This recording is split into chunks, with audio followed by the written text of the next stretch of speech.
Bonjour et bienvenue dans EcoCheck, le podcast d'ING qui décrypte l'économie de manière accessible et concise.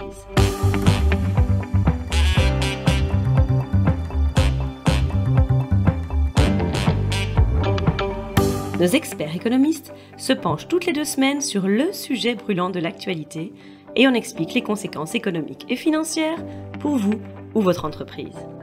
Aujourd'hui, votre hôte sera Charlotte de Montpellier, senior économiste chez ING.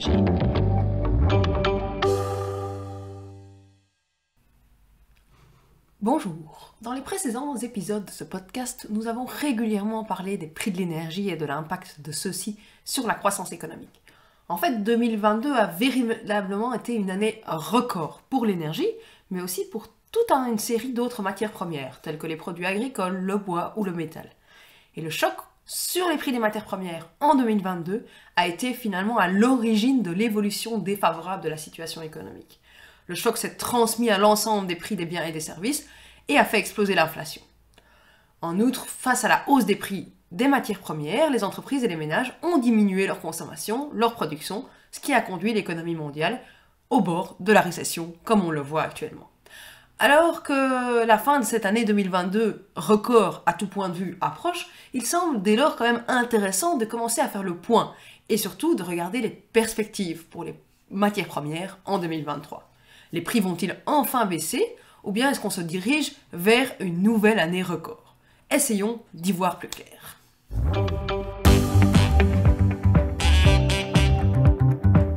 Écoutons maintenant Charlotte et son analyse détaillée. Commençons peut-être par un petit coup d'œil dans le rétroviseur. Rappelez-vous, au lendemain de la pandémie, donc on était encore en 2021, les marchés des matières premières étaient déjà très tendus. Les confinements répétés avaient profondément perturbé les chaînes d'approvisionnement mondiales. Il était donc devenu plus difficile de se procurer certaines matières premières, ce qui avait entraîné une sérieuse hausse de prix.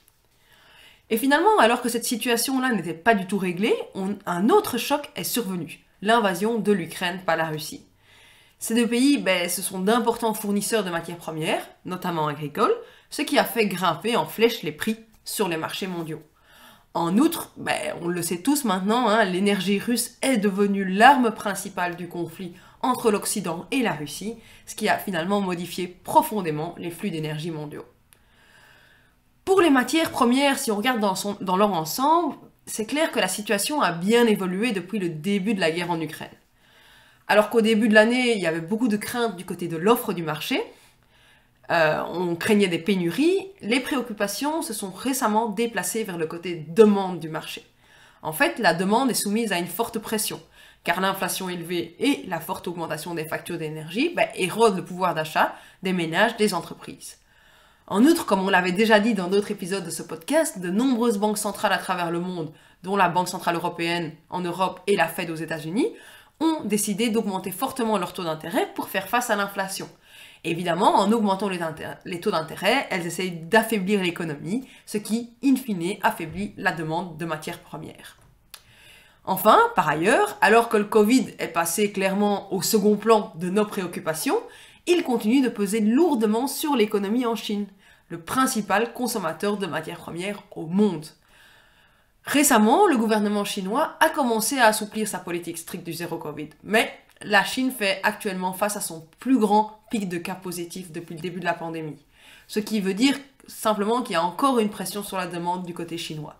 Il faudra donc clairement un certain temps avant que les assouplissements des restrictions sanitaires aient effectivement, réellement un impact sur l'activité économique en Chine.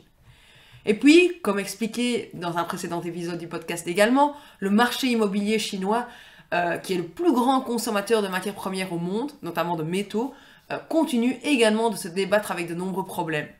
Les prix des logements neufs en Chine ont à nouveau baissé en novembre pour le 5e mois consécutif, et l'activité de construction résidentielle chinoise est également beaucoup plus faible que l'année dernière, de l'ordre de 40%. Ce qui signifie simplement qu'il y a moins de demandes pour les matières premières.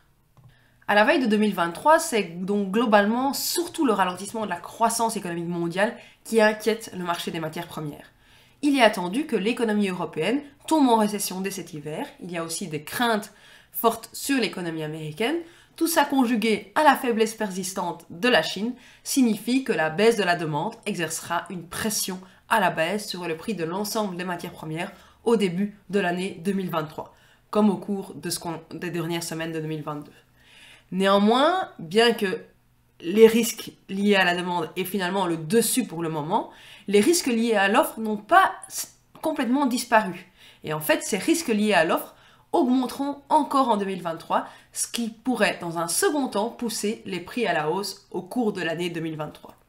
Si on regarde plus précisément les différents marchés des matières premières, regardons d'abord le marché de l'énergie en particulier. Ce marché restera très tendu l'année prochaine.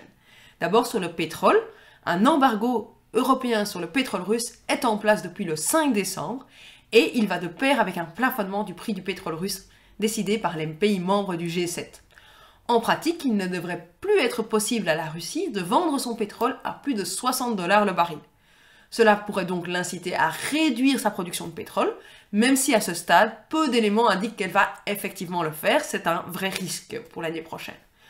Actuellement, le plafond reste supérieur au coût de production du pétrole en Russie, donc elle pourrait essayer d'attendre de voir ce qu'il se passe, mais ça demeure un risque pour les prochains mois.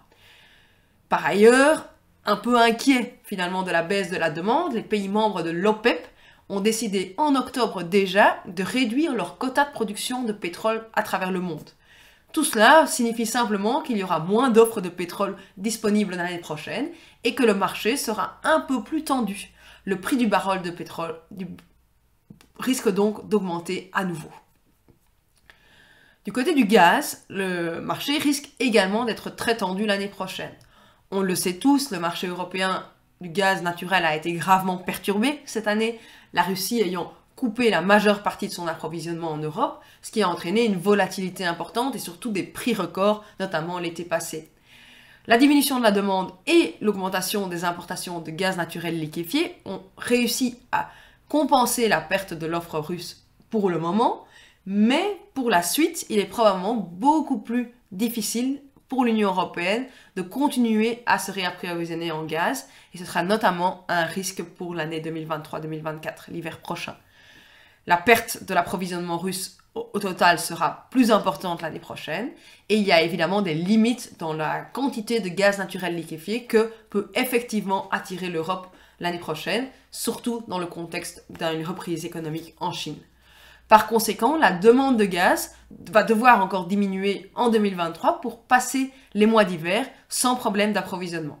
Cela implique finalement que les prix vont probablement rester à un niveau très élevé et que la volatilité sur les prix ne disparaîtra pas de sitôt.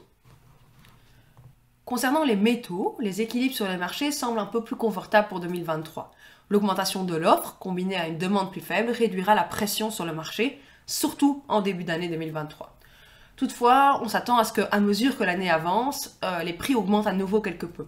Les faibles stocks de certains métaux, conjugués à une reprise de la Chine et à un éventuel assouplissement de la politique monétaire aux États-Unis, exerceront une pression à la hausse sur les prix des métaux en 2023.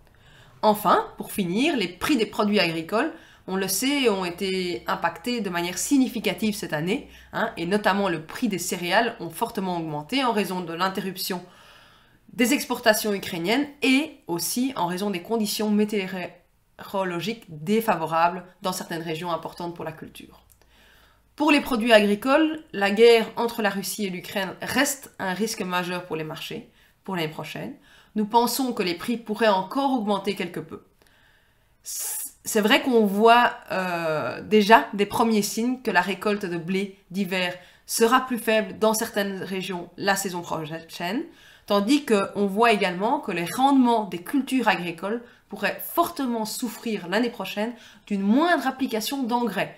Et cette moindre application d'engrais, c'est la conséquence de la forte augmentation du prix des engrais liée au prix du gaz cette année, qui fait que finalement le rendement agricole sera moins important. Donc également des tensions sur le prix des produits agricoles. En conclusion, je pense qu'il est juste de dire que 2022 a été une année absolument exceptionnelle pour les marchés des matières premières. Des facteurs liés à l'offre, tels que des problèmes dans les chaînes d'approvisionnement et la guerre en Ukraine, ont entraîné une très grande volatilité et des prix beaucoup plus élevés. Mais 2023 s'annonce également comme une année turbulente. À court terme, les prix des produits de base pourraient baisser quelque peu, car la demande mondiale se refroidit fortement, mais nous prévoyons que la demande reprendra vers l'été. Si l'on ajoute à cela une offre restreinte, le prix d'un grand nombre de matières premières devrait à nouveau augmenter en 2023. Je vous remercie beaucoup pour votre écoute et je vous dis à bientôt pour un nouveau podcast économique. C'est tout pour aujourd'hui. Merci pour votre écoute. N'hésitez pas à suivre notre podcast EcoCheck pour ne manquer aucun épisode. Vous souhaitez en savoir plus sur l'actualité économique et financière? Alors rendez-vous sur ing.be/mai-news et retrouvez toutes les analyses de nos experts.